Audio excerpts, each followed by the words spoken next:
compter ses...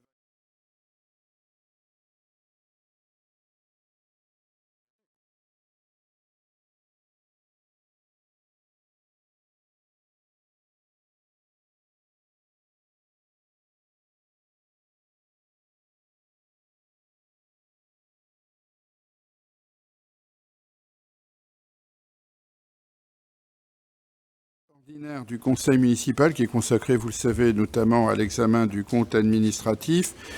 Nous avons déjà tout à l'heure procédé à l'appel et en accord avec les deux groupes d'opposition, je propose de ne pas y reprocéder à nouveau. La seule différence étant que M. Chayani s'étant absenté, il a donné procuration à M. Ricci, si je traduis bien les choses. Nous avons besoin de désigner notre secrétaire. Elle n'a aussi pas de changement. Madame Océane Lévesque l'est désignée au bénéfice de l'âge. Je pense que personne ne s'y oppose. Nous avons à nous prononcer sur le procès-verbal du 9 février 2023. Je n'ai pas été saisi de demande particulière sur ce point. Je donc le considérer comme adopté. Il y a des votes contre, des abstentions. Il est donc adopté.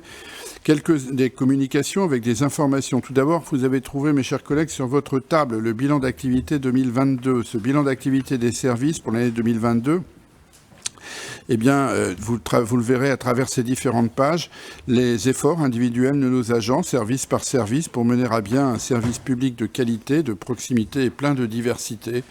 Même si je connais très bien cette grande maison, il m'arrive encore parfois de faire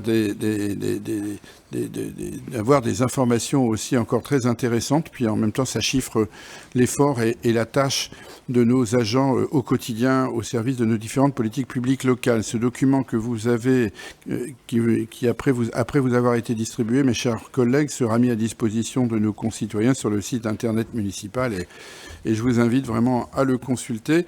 Il a beaucoup gagné en clarté, en présentation au fil des années. Il est devenu maintenant très, très lisible et avec à la fois des comparaisons interservices, des comparaisons dans le temps. En tout cas, bravo à la Direction générale des services, et notamment à sa Direction générale de l'administration et citoyenneté pour sa conception et sa réalisation. J'avais dit l'année dernière que je souhaitais que nous l'ayons pour le mois de juin. Nous l'avons pour le 9 juin. Et donc, je n'oublie pas, après avoir fait mes quelques reproches l'année dernière, cette fois-ci, de faire mes félicitations et mes remerciements. S'agissant de la mise à disposition d'agents, je vous informe que le décret 2008-580 du 18 juin 2008 permet à un organisme contribuant à la mise en œuvre de la politique d'une collectivité territoriale pour l'exercice d'une mission de service public de bénéficier d'une mise à disposition d'agents publics. Cette mise à disposition donne lieu à un remboursement de la rémunération de l'agent. Elle donne lieu à une convention et à un arrêté individuel. Le conseil municipal est préalablement informé de cette convention à cet effet. Une convention sera établie entre la commune de Wattrelos et l'association Office du tourisme pour la mise à disposition, si nécessaire, de 2 agents de la filière administrative ou technique. À noter d'ailleurs qu'une erreur matérielle s'est glissée dans l'information qui était reprise dans le cahier des délibérations. Il faut lire 2 agents et non un seul. En commission des finances, j'avais évoqué les 2 agents, mais ça n'a pas été repris dans la publication du cahier.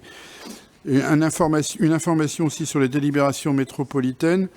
Je fais référence au bureau du 10 mars 2023. La délibération B072, il s'agit du versement du 3e acompte et du solde donc de l'intervention financière de l'établissement public foncier des Hauts-de-France dans l'opération d'acquisition et de démolition des filatures Saint-Liévin. De quoi s'agit-il ? L'EPF a acquis le site Saint-Liévin le 23 décembre 2016. Il l'a déconstruit et dépollué pour un coût total de 4 651 385 €, avec une contribution prévue de l'AMEL de 751 175 €, laquelle devait verser 330 000 € au démarrage des travaux, 397 000 à la réception des travaux, le solde à la signature de l'acte de vente. Le site ayant été vendu à la SEM Ville Renouvelée, la délibération B072 a autorisé l'AMEL à verser le solde de sa participation, soit 23 610 € à l'EPF comme prévu. Deuxième délibération intéressante, la B091. Après l'adoption le 16 décembre 2022 par la MEL de son plan Piscine 2, cette délibération fait entrer dans le concret des réalisations puisqu'elle met en place un accord cadre d'un marché de programmation et d'assistance à maîtrise d'ouvrage pour les équipements qui seront lancés. Il s'agit d'assister le maître d'ouvrage dans les études de pré-programmation, de rédiger le pré-programme et d'assister le maître d'ouvrage dans les choix de pré-programmatiques, de rédiger le programme détaillé et d'assister le maître d'ouvrage dans les choix pré-programmatiques, d'assister le maître d'ouvrage dans la validation des études de conception jusqu'au niveau avant-projet détaillé, le fameux APD, et de réaliser et d'assister le maître d'ouvrage dans d'autres missions en fonction du besoin de ce dernier. Voilà les communications que je voulais faire au début de cette séance. Je soumets à l'Assemblée l'organisation suivante des débats, puisque j'en appelle l'ordre du jour, sur les projets de délibération qui a été concerté avec les présidents de groupe. Je n'ai été saisi qu'une d'une demande d'intervention du groupe Plus belle, plus sûre, plus propre, Waterloo retrouve la flamme, sur le rapport numéro 1. Voilà, je n'ai pas eu connaissance d'autres demandes. Y en a-t-il d'autres? Non.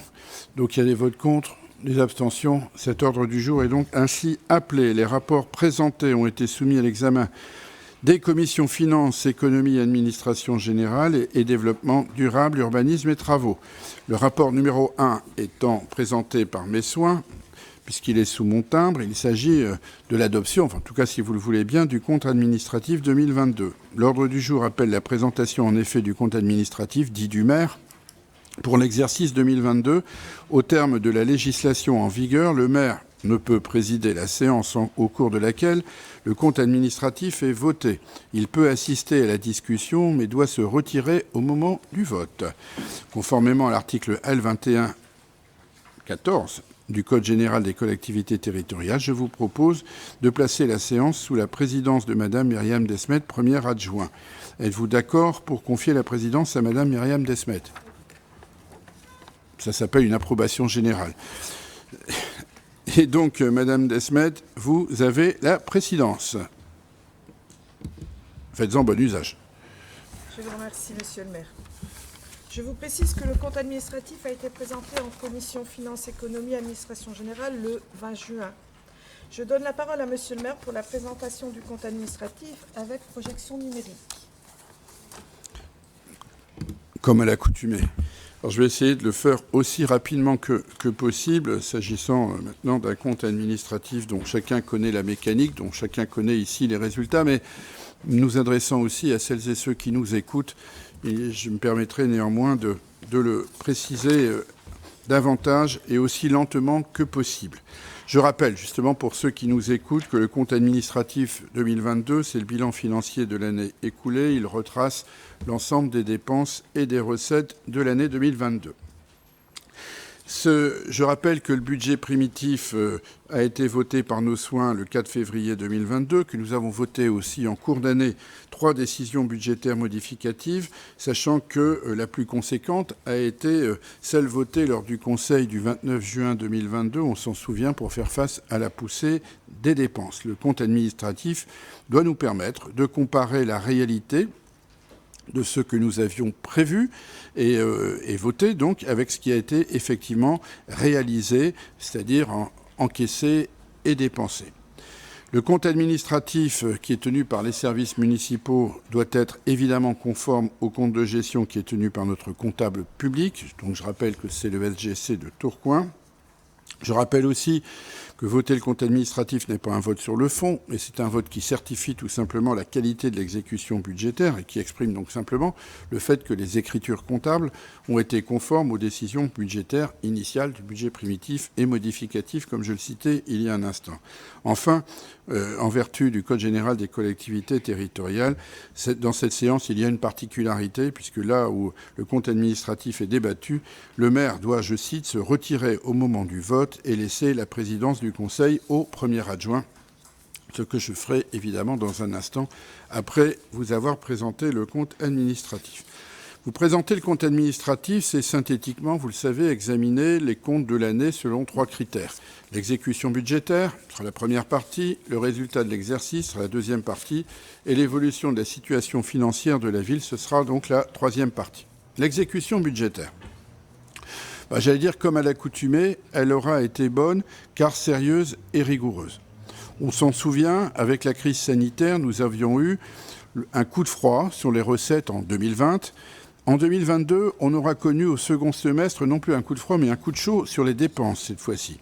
Pour autant, vous allez le voir, les choix politiques et les décisions modificatives que nous avons pris ont permis d'y faire face, de sorte que c'est l'habitude maintenant dans les comptes de la ville, l'exécution budgétaire a été très satisfaisante. Les détaillant très rapidement. En dépenses, nous avions voté en BP et en DM, en charge générale 10,62, on a réalisé 9,60, soit une exécution de 90,4%. Dépenses de personnel, nous avions voté 35,01, on a exécuté 34,53.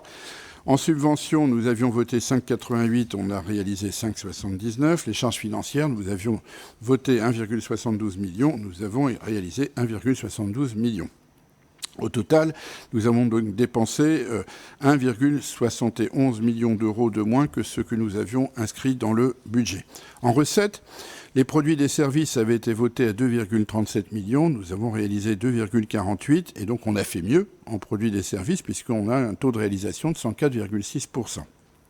Côté impôts, nous avions voté 29,90, on a réalisé 29,80, ce qui est un taux d'exécution de 99,6%. En dotation, nous avions voté 21,12, nous avons réalisé 21,66. Là aussi, on a eu un petit peu plus, soit un taux de réalisation de 102,5%.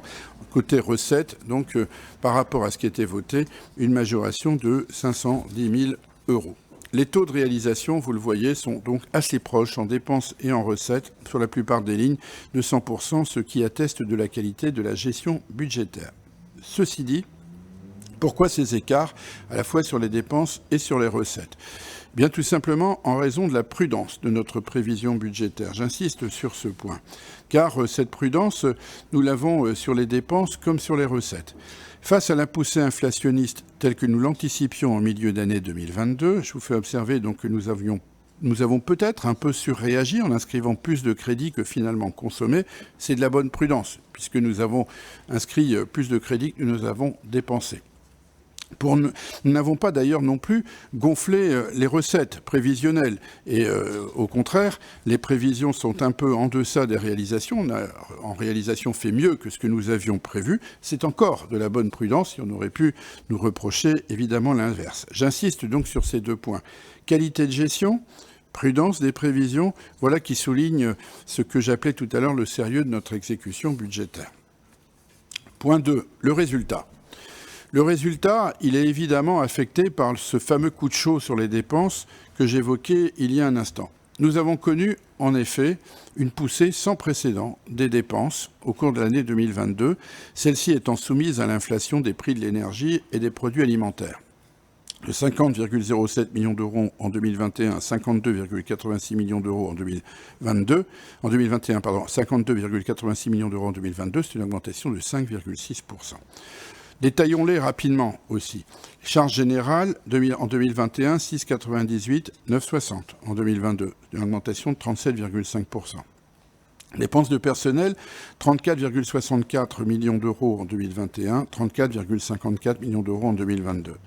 Les subventions, 5,63 millions en 2021, 5,79 en 2022, soit une augmentation de 2,8%. Enfin, charges financières, 1,78 en 2021, 1,72 millions en 2022, soit une baisse de 3,4%.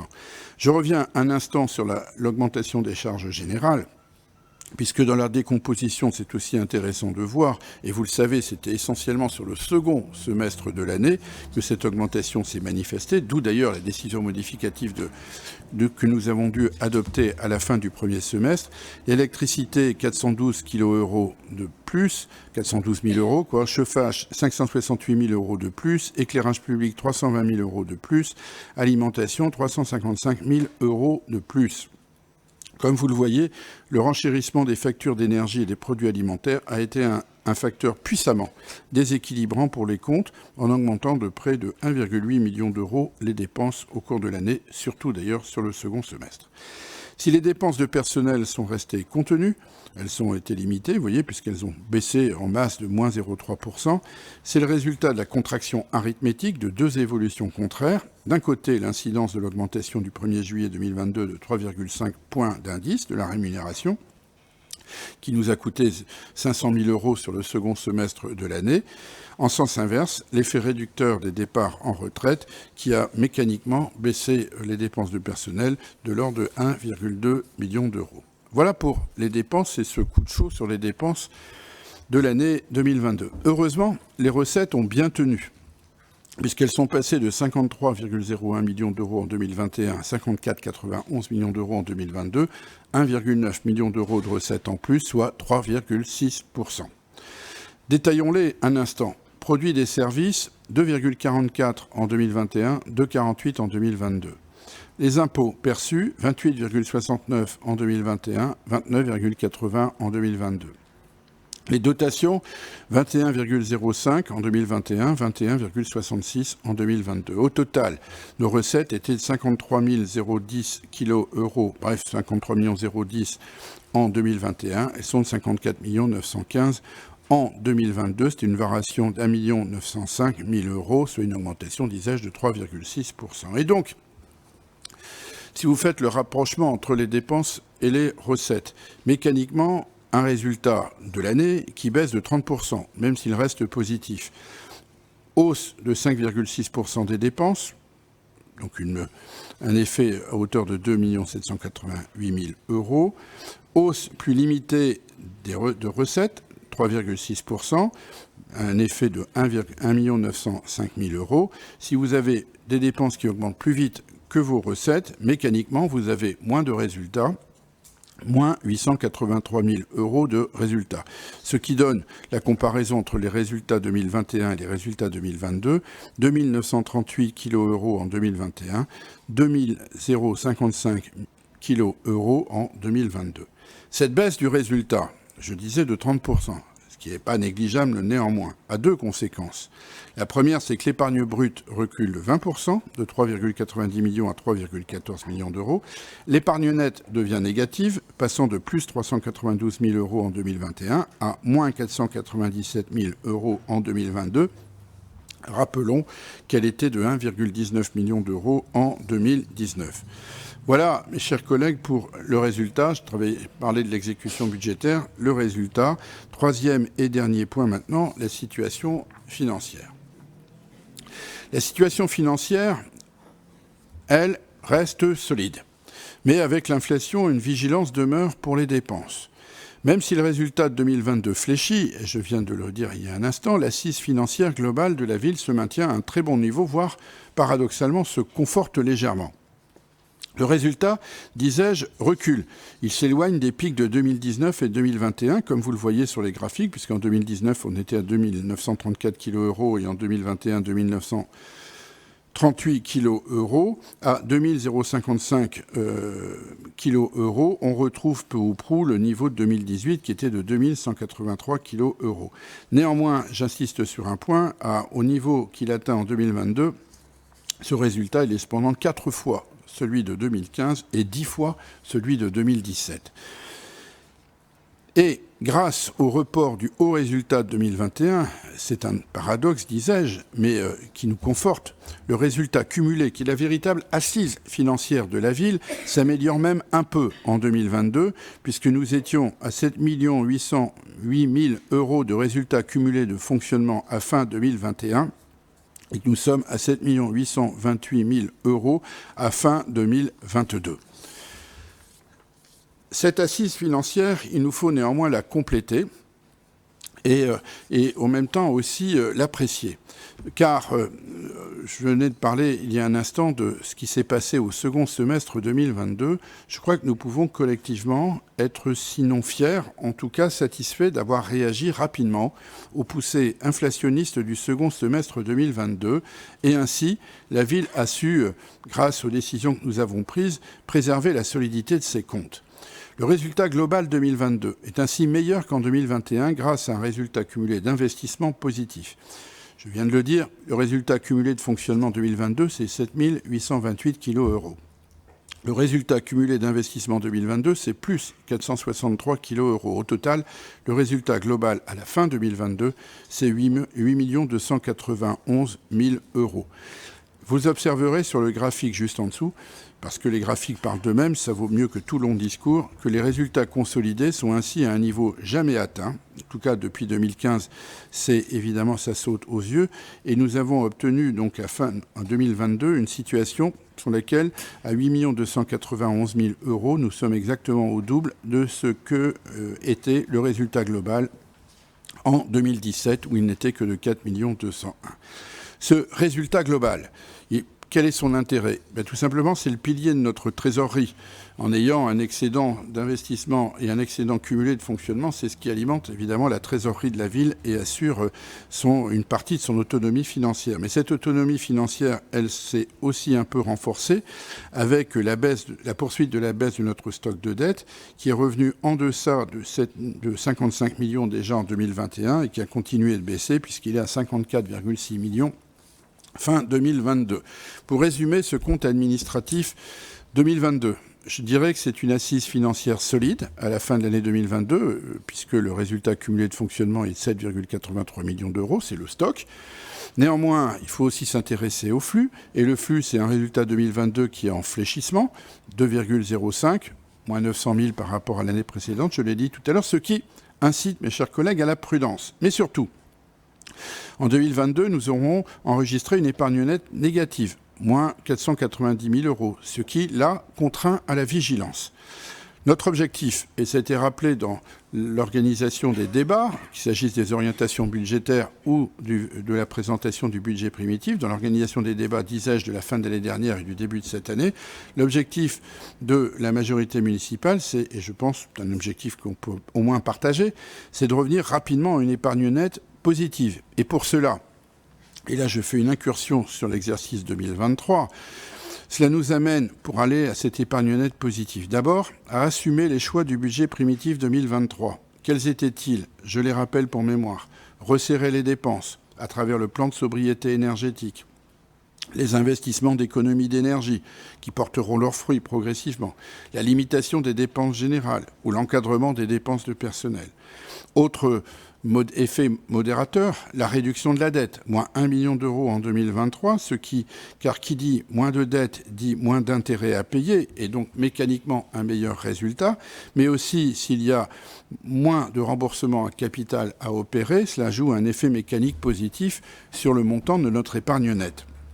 Enfin, en 2023, vous le savez, nous n'avons pas été maximalistes pour les recettes, contrairement d'ailleurs à bien d'autres communes, et il ne faut pas aller chercher très loin pour les retrouver, puisque nous avons fait porter l'effort sur les dépenses, nous ne l'avons pas fait porter sur les recettes. Je rappelle qu'il n'y a pas eu de hausse des tarifs municipaux, nous avons poursuivi par ailleurs la stratégie de baisse du taux de taxe foncière, de moins 1,5%, alors que beaucoup de villes l'augmentent. Je rappelle Paris, plus 52%, Grenoble, plus 25%, Bobigny, plus 18,5%, Metz, plus 14,3%, Corbeil, plus 11,6%, Limoges, plus 10%, Troyes et Lyon, plus 9%, Villeneuve-d'Ascq, plus 6,3%, et la liste n'est pas close, puisque un tiers des communes de plus de 30 000 habitants ont décidé d'augmenter en 2023 leur taux de taxe foncière.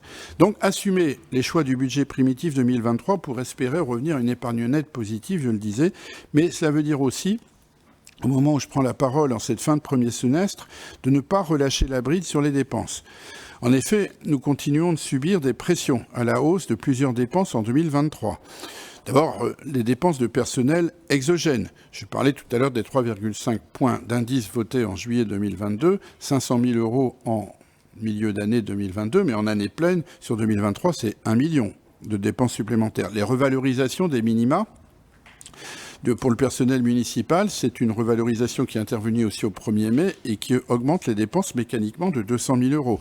Je le sais aussi, et ça a été annoncé, des mesures salariales sont en préparation pour l'été 2023. J'en ignore évidemment le contenu et la portée, mais ils auront aussi une incidence sur nos dépenses au second semestre.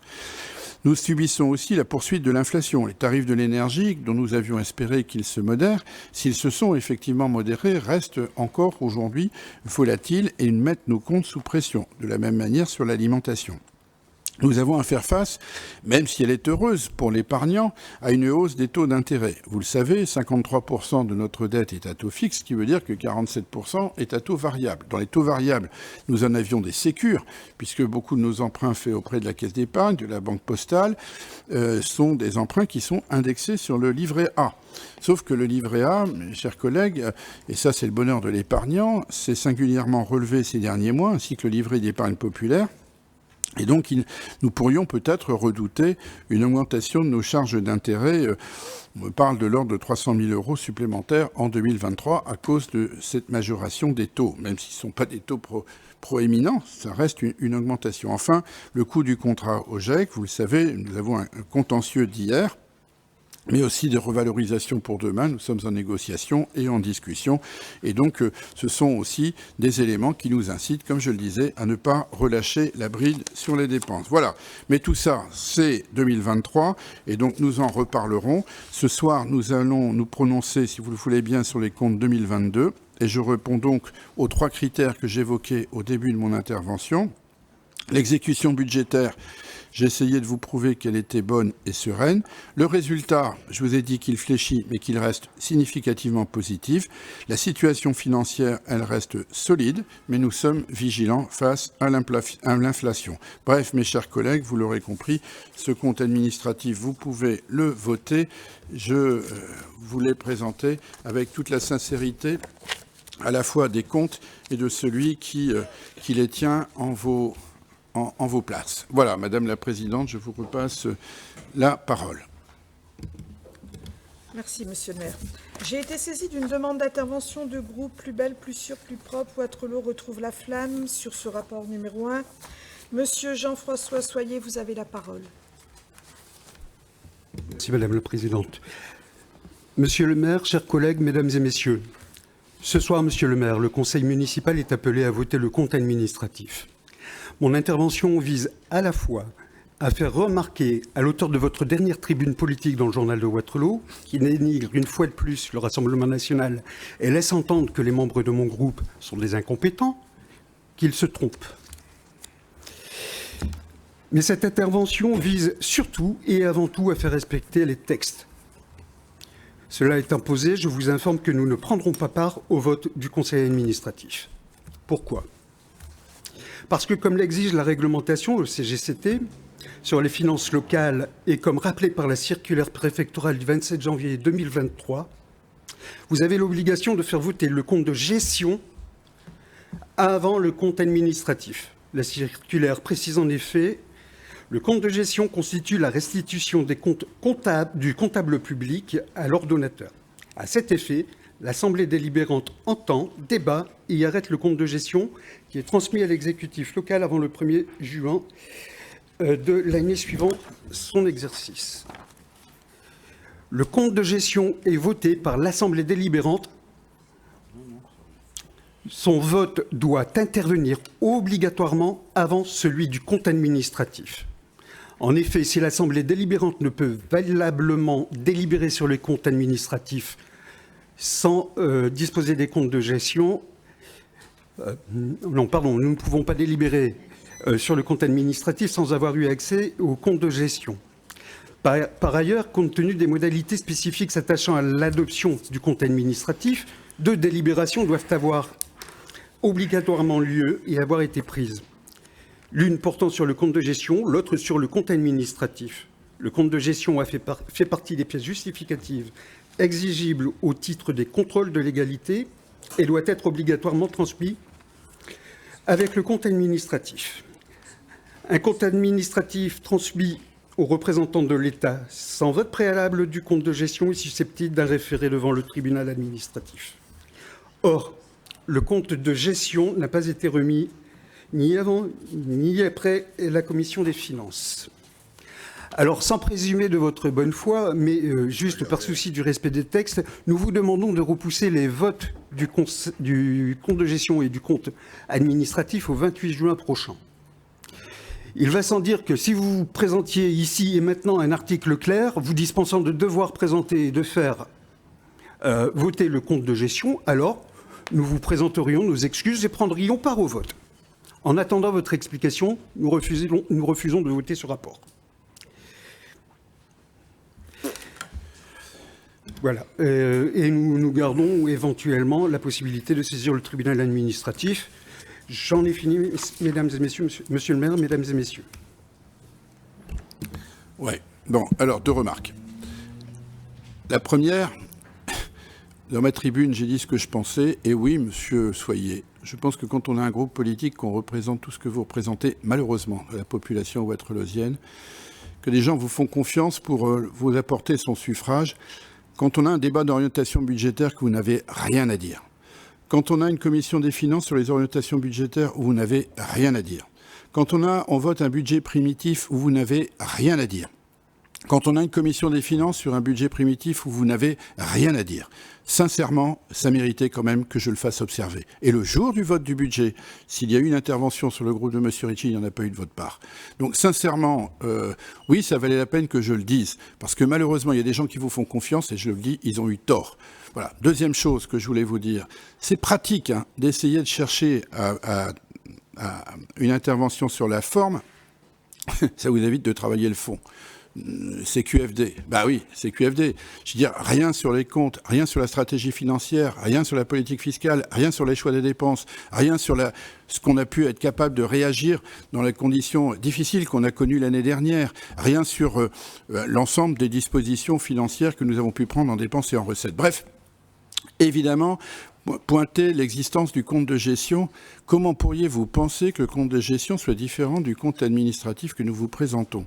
Il y a évidemment des allers-retours perpétuels et réguliers entre le service des finances et le service du comptable public, et que cette disposition qui vaut que le compte de gestion soit voté avant le compte administratif, m'a-t-on dit, je reconnais, je ne l'ai pas vérifié, a été supprimé il y a déjà quelques années. D'ailleurs, j'observe que dans d'autres assemblées, il en est de même. Et j'observe aussi que ça fait des années que nous présentons le compte administratif ainsi. Si on veut représenter le compte de gestion aussi, qui est exactement conforme, les mêmes chiffres, là, vous allez être embêté. Parce que d'une part, vous allez devoir prendre part au débat, mais vous ne pourrez plus faire observer qu'il n'y a pas le compte de gestion, et donc vous serez obligé de travailler votre dossier. Et vous serez obligé de travailler sur les finances de la ville, ce que vous ne savez pas faire. Voilà. Donc, moi, que vous ne prenez pas part au vote, c'est votre choix, c'est votre droit, mais ça prouvera encore une fois de plus, malheureusement à celles et ceux qui vous ont fait confiance, que heureusement que ce n'est pas vous qui êtes à la gestion de cette ville, qui êtes à la tête de cette ville, parce que les finances de notre ville se porteraient bien mal. Voilà, je n'ai rien d'autre à ajouter, et je maintiens que le compte administratif est strictement conforme au compte de gestion du comptable, et donc dès lors, il en est ainsi acté. Voilà. Vous voulez répondre ? C'est bien facile pour vous de jeter l'opprobre sur un groupe, sur des personnes, et de critiquer l'absence de propositions financières. Mais monsieur le maire, c'est vous le responsable de ce budget, c'est vous qui l'avez critiqué. Si on votait pour, ça voudrait dire qu'on est d'accord avec vous. Non. En général, on s'abstient. Et on s'abstient. Pourquoi? Parce que tout n'est pas mauvais dans votre programme et dans votre gestion. Mais on ne peut pas tout accepter. Alors, vous nous permettrez de garder pour nos électeurs nos projets, nos ambitions, en attendant les Ouest-Polosiens, les Ouest-Polosiennes qui font appel à nous ont des résultats et on les suit. Contrairement à ce que vous pouvez laisser entendre dans cette salle, monsieur le maire. Oui. Vous ne permettez pas, parce qu'on se bouge dans la vie et on se bouge pour l'ensemble des Ouest-Polosiens, qu'ils soient de droite, de gauche ou du centre. Oui, mais moi là-dessus, monsieur, si j'étais vous, je ne serais pas toujours fier de ce que vous faites, mais je n'ai pas engagé le débat sur ce point-là, vu les dernières informations que j'ai eues. Ceci dit, nous sommes là pour travailler sur les finances. Compte administratif, je l'ai dit tout à l'heure, voter le compte administratif n'est pas approuver le contenu du compte administratif. C'est simplement reconnaître une chose, qu'il est conforme aux décisions budgétaires que nous avons ensemble votées ou pas votées. En gros, est-ce que les chiffres tels qu'ils figuraient dans le budget primitif et les chiffres tels qu'ils figuraient dans les décisions modificatives sont effectivement ceux qui sont repris dans le compte administratif. C'est tout. Vous votez le compte administratif, vous ne vous soumettez pas au Dominique Barre, vous ne faites aucun acte d'allégeance, vous ne rejoignez pas la majorité municipale, vous faites simplement que reconnaître le fait que c'est conforme aux Écritures. Je l'ai dit tout à l'heure, c'est un vote de pure forme. Voilà, c'est pas un vote de fond. Voilà. Ceci dit, j'ai bien pris note de vos observations et donc je crois, madame, que je vais vous passer la présidence.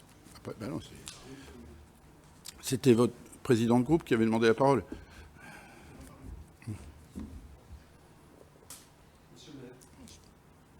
Oui, mais attendez, oui, monsieur. Vous nous parlez que vous n'êtes pas au courant de la nécessité de présenter le compte de gestion et de le voter. Vous reprenez que c'est dans les années précédentes, c'était la même chose. Or, cette circulaire du 27 janvier 2023, on ne l'a pas inventée. Elle vient de monsieur le préfet et elle vous a été adressée. Et là, on précise que ce compte de gestion doit être voté avant le compte administratif.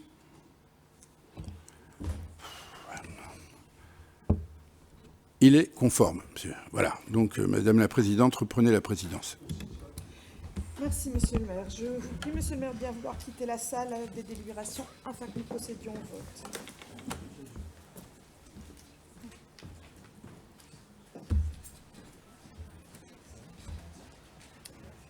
Je mets aux voix le compte administratif 2022. Qui vote contre?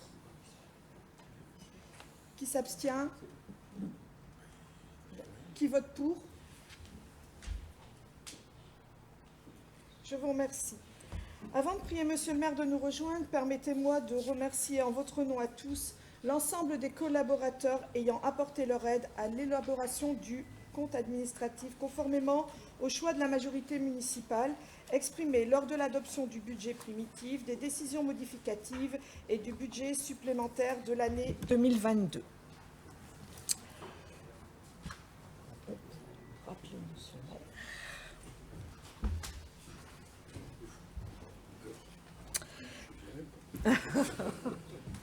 C'est le moment où vous pouvez, n'hésitez pas. Monsieur le maire, j'ai le plaisir de vous informer que le conseil municipal a adopté le compte administratif pour l'année 2022. Il vous donne quitus des opérations réalisées au cours de cet exercice, conformément aux décisions prises, et je vous redonne la présidence de l'Assemblée, monsieur le maire. Et je la reprends bien volontiers, madame. Merci de votre présidence et je voudrais adresser sincèrement mes remerciements chaleureux à la Direction générale des services, à mon cabinet, à l'ensemble des adjoints qui conduisent toutes les politiques de cette ville, adjoints, conseillers délégués, évidemment, élus, et à toutes les directions générales qui, chaque année, font face, parce que la vie n'est pas toujours un long fleuve tranquille, aux impondérables de la vie et qui, en même temps, essayent de conduire nos projets. Au bout du bout, on arrive à avancer, on arrive à changer les choses, on arrive à changer la ville, on arrive à changer la vie aussi de nos concitoyens, progressivement, tout en essayant de maintenir une situation financière saine, voire même en la confortant. C'est le résultat de ce compte administratif 2022 que je viens de vous présenter à toutes et à tous. Donc merci de votre confiance et merci de ce quitus. Nous avons ensuite à examiner donc le rapport numéro 2, qui est également sous mon timbre. Ce rapport numéro 2 est relatif à la désignation d'un référent déontologue des élus locaux. La loi numéro 2022-217 du 21 février 2022, dite loi 3D, relative à la différenciation, la décentralisation, la déconcentration et portant diverses mesures de simplification administrative de l'action publique locale, a institué des référents déontologiques de l'élu local. En application du décret numéro 2022-1520 du 6 décembre 2022, ces référents déontologiques des élus locaux doivent être nommés dans chaque collectivité territoriale à partir du 1er juin 2023. Et ces référents seront chargés de conseiller les élus sur le respect des principes déontologiques. Le décret du 6 décembre 2022 précise que le référent déontologue doit être choisi en raison de son expérience et de ses compétences. Et c'est ainsi qu'il vous est proposé la désignation de Madame Marie-Christine Ringotte pour la durée du mandat restant à courir. Je n'ai pas été saisi de demande d'intervention. Y a-t-il des votes contre ? Les abstentions, c'est donc adopté à l'unanimité. Monsieur le directeur général des services, vous voudrez bien en aviser Madame Ringotte. Madame De Smet, vous avez les rapports 3 à 5. Merci, monsieur le maire. 3 délibérations techniques présentées en commission des finances. Une première délibération dans le cadre de la convention territoriale globale signée avec la CAF pour permettre le versement d'un acompte de 70% de la part ville aux associations ActiJeunes et aux centres sociaux pour la réalisation des actions 2023. Une deuxième délibération qui concerne cette fois le personnel municipal. Une délibération traditionnelle, comme chaque année, qui permet la mise à jour du tableau des effectifs en tenant compte de la promotion des agents, des créations de postes et aussi, cette année, de l'intégration de contractuels, un engagement que vous aviez pris, Monsieur le maire, lors des vœux au personnel et qui se concrétise. À noter que cette délibération a été présentée en comité social territorial il y a une semaine. Et une troisième délibération technique présentée elle aussi en commission finances et qui n'a amené aucune remarque particulière pour permettre le remboursement de... Donc je disais, une troisième délibération technique présentée elle aussi en commission finances et qui n'a amené aucune remarque particulière pour permettre le remboursement de frais de déplacement exceptionnels liés à l'exercice du mandat. J'en ai fini, Monsieur le maire. Merci, Madame, pour votre esprit de synthèse, que chacun aura apprécié vu la lourdeur de ces délibérations. Je n'ai pas été saisi de demande d'intervention. On peut les mettre aux voix globalement. Les votes contre? Abstention? Donc elles sont adoptées toutes les trois à l'unanimité. Je précise néanmoins pour le procès-verbal que s'agissant du rapport numéro 3, M. Chayani, président de l'association des centres sociaux, n'a pas pu prendre évidemment part au vote. Donc, M. Ricci, vous n'avez voté qu'une seule fois. Voilà. Et donc, Monsieur Fitaman, vous avez le rapport numéro 6. Merci, Monsieur le maire.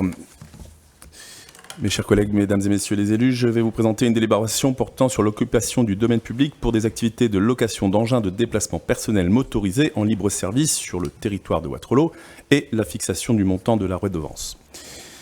En 2021, la ville de Roubaix a reçu l'autorisation d'expérimenter, l'autorisation de la part de la MEL d'expérimenter la mise en service d'un réseau de trottinettes et de vélos électriques. Fort du succès de cette expérimentation, la MEL a décidé de proposer à l'ensemble des communes de la MEL d'étendre ce service. 62 communes se sont portées volontaires pour cette extension, dont la ville de Wattrelos, qui fera partie des villes prioritaires dans la mise en place du dispositif, puisque c'est l'Armentiérois et le Roubaisy qui sont désignés comme villes prioritaires de cette extension qui arrivera dans les mois à venir. Si la MEL a la compétence pour l'organisation de la mobilité et donc la compétence pour organiser l'appel à manifestation d'intérêt qui désignera les prestataires retenus pour la mise en service du réseau, c'est la ville qui a l'autorité pour délivrer les autorisations de domaine public et par conséquent pour percevoir une redevance liée à cette occupation du domaine public. Dans un souci de cohérence intercommunale, les différentes villes se sont, comment dirais-je, plus ou moins concertées pour s'aligner sur le prix de redevance fixé par la ville de Roubaix, qui est de 20 € par an par engin. Donc 20 € par engin par an, sachant que nous aurons sur la ville, a priori, dans les projections qui sont faites pour l'instant, environ 240 véhicules électriques, à savoir 200 trottinettes et 40 vélos électriques répartis sur une cinquantaine de stations qui seront implantées sur le domaine public de la ville. En conséquence, l'administration municipale propose au conseil municipal de fixer le montant de la redevance de l'occupation du domaine public à 20 € TTC par véhicule et par an pour l'activité de location d'engins de déplacement personnel en libre service sur le territoire de la commune et d'autoriser Monsieur le maire à signer tout document dans le cadre de cette opération. Merci. Je pense que cette opération a été détaillée, évoquée en commission des travaux et donc elle n'a pas suscité de demande d'intervention. Il y a des votes contre, des abstentions. C'est donc décidé à l'unanimité. Merci, Monsieur Fitaman. Madame Reifers, vous avez les rapports 7 à 10.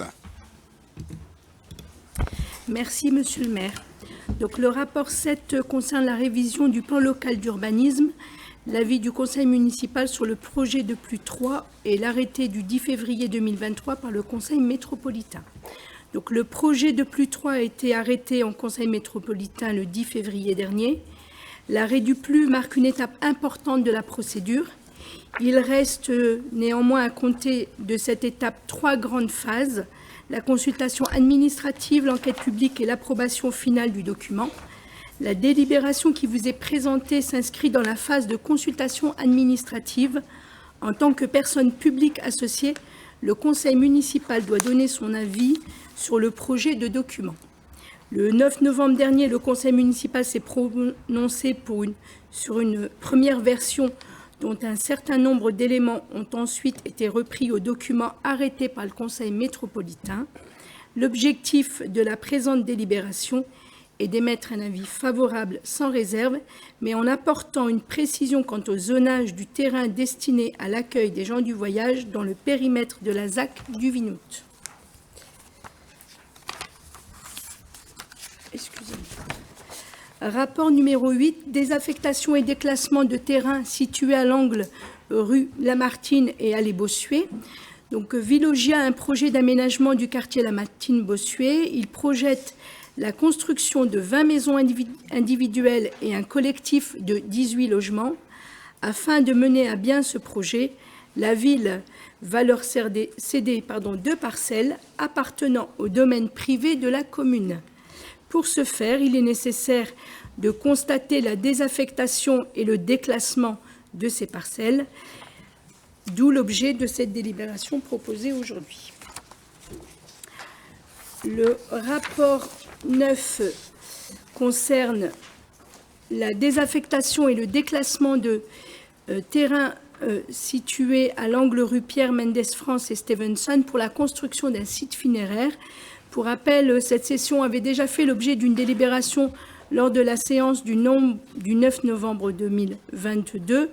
Le notaire nous ayant fait quelques remarques, notamment sur le fait d'avoir prévu un aménagement public sur ces parcelles.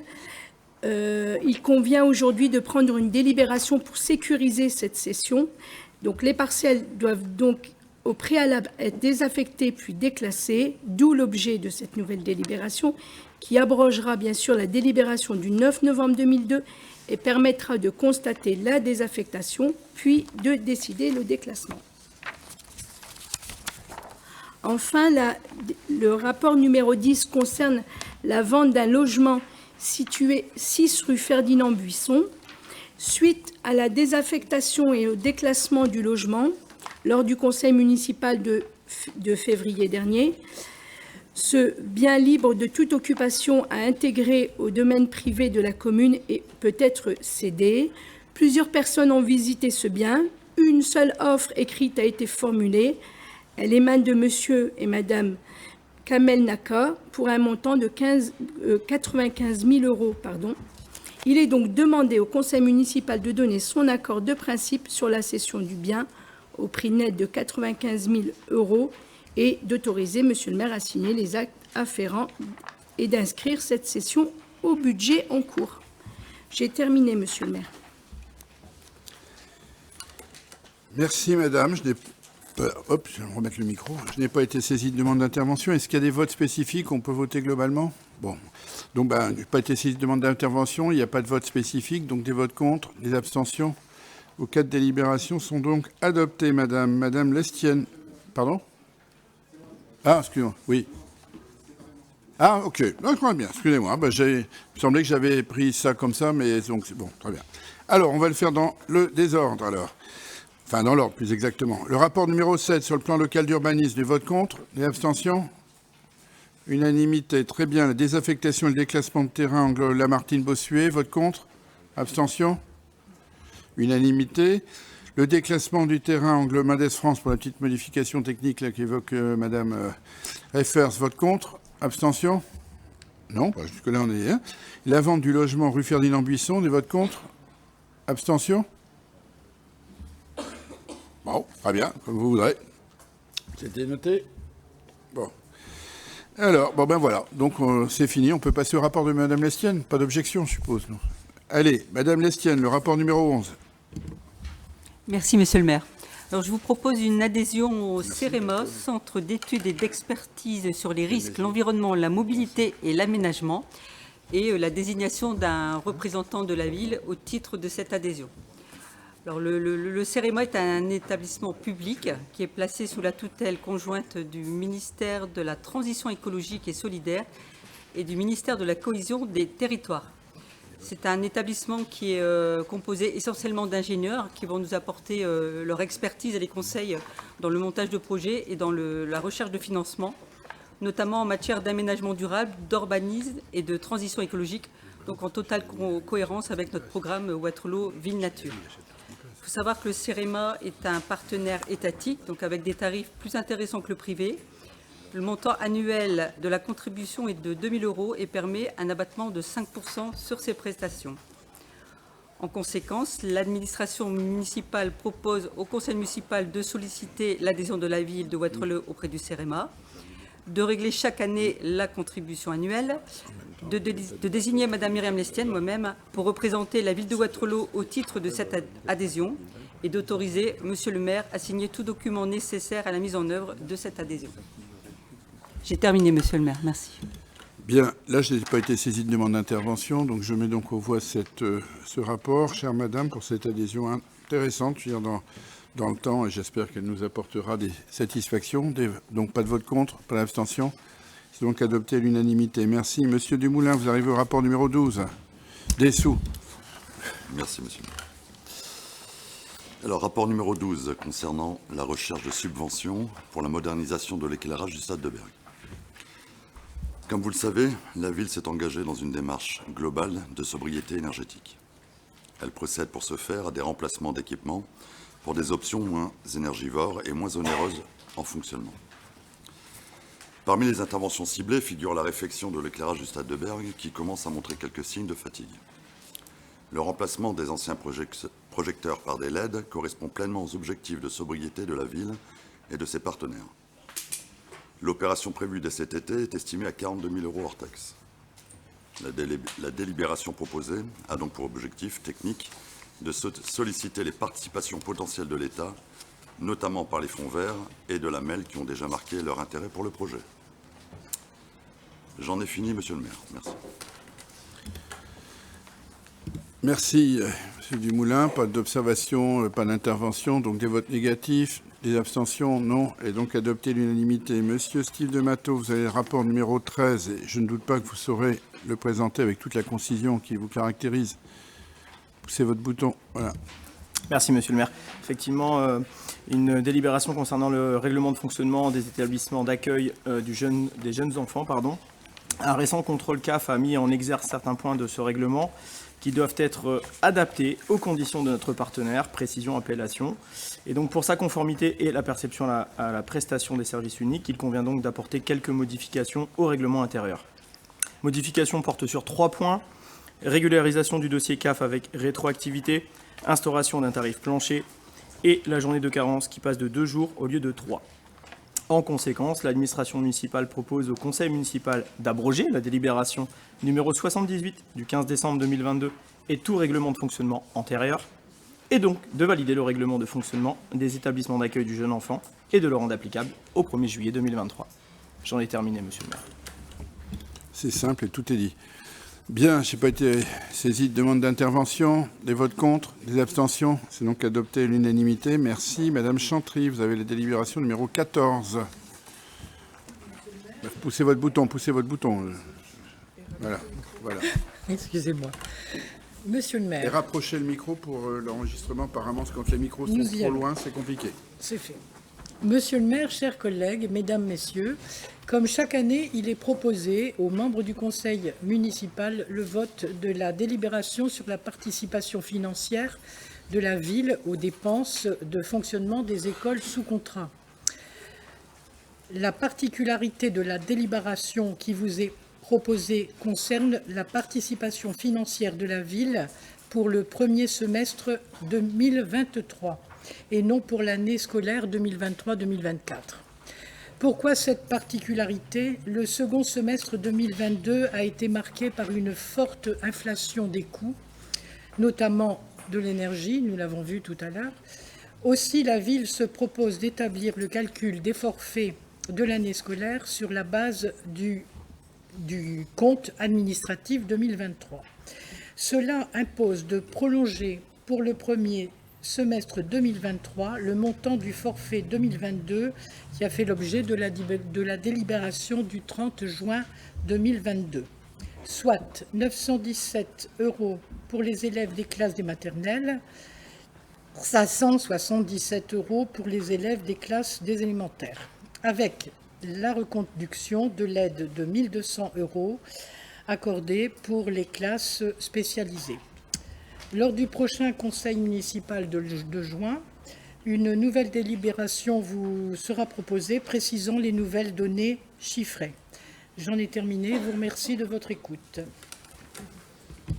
Merci, madame. J'ai effectivement expliqué en commission des finances la construction de ces nouvelles relations que nous souhaitons avec les écoles privées dites sous contrat et avec notamment le fait que nous puissions délibérer fin juin sur un forfait pour l'année scolaire 2023-2024 qui sera, comme vous l'avez dit, cette fois-ci directement calculé sur le compte administratif 2022, c'est-à-dire le dernier disponible et non pas avec N-2 en différence comme nous l'avons fait les années précédentes, ce qui va dans le sens, je crois, de l'intérêt même de ces établissements. Je n'ai pas été saisi de demande d'intervention. Il y a des votes contre, des abstentions. C'est noté. Très bien, merci madame. Donc c'est adopté. Madame Dujardin, vous avez la dernière délibération de notre conseil, le rapport numéro 15. Merci monsieur le maire. Cette délibération concerne le choix d'un délégataire pour la gestion des marchés d'approvisionnement.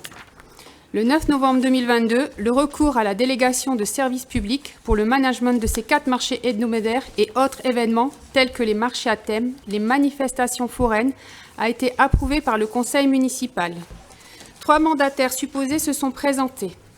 Après analyse des offres reçues, la société Mandon répond en globalité au cahier des charges que vous trouverez en annexe. Je rappelle que cette société exploite déjà nos marchés. En contrepartie, la société Mandon s'engage à verser une redevance annuelle de 62 500 € à la commune, qui est bien au-delà de notre demande. Le contexte économique actuel étant fluctuant, la société Mandon aura la possibilité de revaloriser les tarifs de 2,5% maximum par an, tout en n'excédant pas 10% pour les 5 années de son mandat. Cette augmentation pourra se réaliser avec justificatif et aval du conseil municipal lors d'une délibération pour légitimer celle-ci. L'administration municipale propose donc au conseil municipal d'approuver le choix de retenir la société Mandon située à Paris comme délégataire de services publics pour la gestion des marchés et autres manifestations se déroulant sur le domaine public de la commune de Wattrelos, d'approuver le contrat de délégation de services publics et l'ensemble de ses annexes pour une durée de 5 ans résultant du processus de négociation avec le dit candidat, et d'autoriser monsieur le maire à signer le contrat de délégation de services publics pour la gestion des marchés d'approvisionnement et autres manifestations se déroulant sur le domaine public de la commune de Wattrelos. J'en ai terminé, monsieur le maire. Merci madame, c'est un bon accord que nous reconduisons et j'observe avec intérêt que alors qu'il y a quelques années, nous avions fait un renouvellement de contrat, on n'avait eu que 2 participants, cette fois-ci il y en a eu plusieurs. Deuxième élément, celui qui est intervenu, qui l'emporte, c'est celui qui déjà travaillait sur notre territoire et dont, soyons francs, nous n'avons qu'à nous louer de sa prestation depuis qu'il s'est installé en collaboration avec les services municipaux et vous-même, madame la conseillère déléguée. J'observe enfin que, au terme de cette négociation, la redevance versée est significativement majorée et c'est aussi une bonne nouvelle pour le budget de la ville. Si, en même temps, cela pouvait s'accompagner d'une stimulation de la fréquentation de nos marchés, ce serait encore plus sympathique. En tout cas, soyez notre interprète auprès du prestataire pour lui dire notre satisfaction de ces années écoulées. Ce qui ne veut pas dire qu'on s'endorme sur ses lauriers et donc il faut continuer à faire aussi bien. Je n'ai pas été saisi de demande d'intervention. Des votes contre, des abstentions. C'est donc adopté à l'unanimité. Merci madame. Nous arrivons en fin de séance et j'ai été saisi d'un vœu par le groupe Plus Belle, Plus Sûre, Plus Propre, Wattrelos retrouve la flamme. Je passe la parole, si elle le souhaite, à madame Marjorie Faracci pour le présenter. Voilà.